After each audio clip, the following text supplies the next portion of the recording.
Tenali double horse శ్రావణ మాసం నైవేద్యాల special ఎపిసోడ్కి స్వాగతం. Tenali double horse భక్తుడికే కాకుండా భగవంతునికి కూడా నైవేద్యం రూపంలో అనుసంధానమైనది.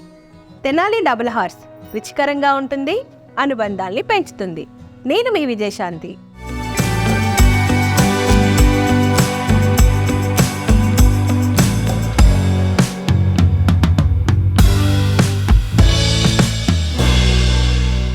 తెనాలి డబుల్ హార్స్ మినప్పప్పు పటిక బెల్లంతో తీపి పునుగుల్ని అమ్మవారికి నైవేద్యంగా నివేదిద్దాం. మినప్పప్పుతో తీపి పునుగులకి కావాల్సిన పదార్థాలని చూసేద్దాం. తెనాలి డబుల్ హార్స్ మినప్పప్పు, కొద్దిగా బియ్యం, పటిక బెల్లం. చూసారు కదా తీపి పునుగులకి కావాల్సిన ఇంగ్రీడియంట్స్ని. ఇంకెందుకు ఆలస్యం, స్టవ్ ఆన్ చేసుకుందాం. ముందుగా స్టవ్ ఆన్ చేసుకొని బాండీ పెట్టుకొని అందులో పునుగులు వేయించుకోవడానికి కావాల్సినంత ఆయిల్ పోసుకుందాం.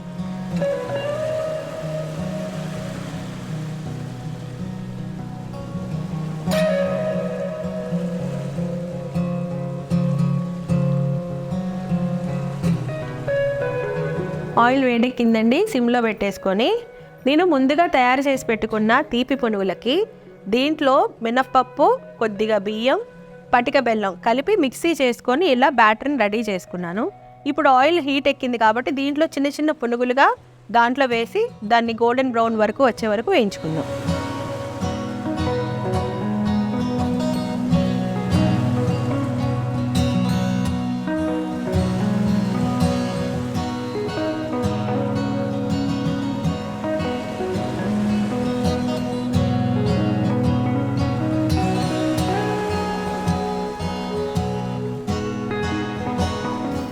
అమ్మవారికి జనరల్గా మనం బూరెలు చేస్తూ ఉంటాం, పాకం గారెలు చేస్తూ ఉంటాం, అంటే తీపి పదార్థాలు రకరకాలుగా చేస్తాం.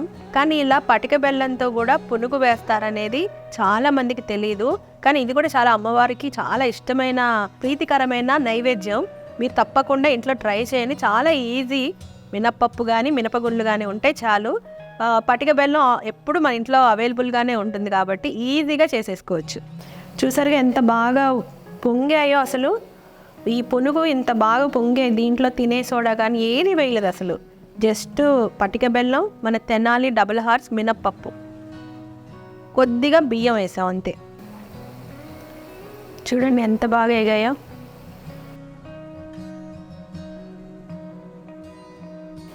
తీపి పునుగులు గోల్డెన్ బ్రౌన్లోకి వచ్చేసాయి. సర్వింగ్ ప్లేట్లో తీసేసుకుందాం.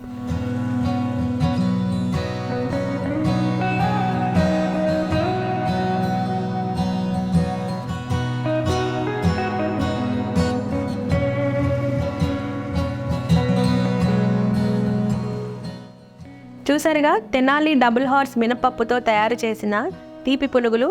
ఇది ఇప్పుడు అమ్మవారికి నివేదిద్దాం.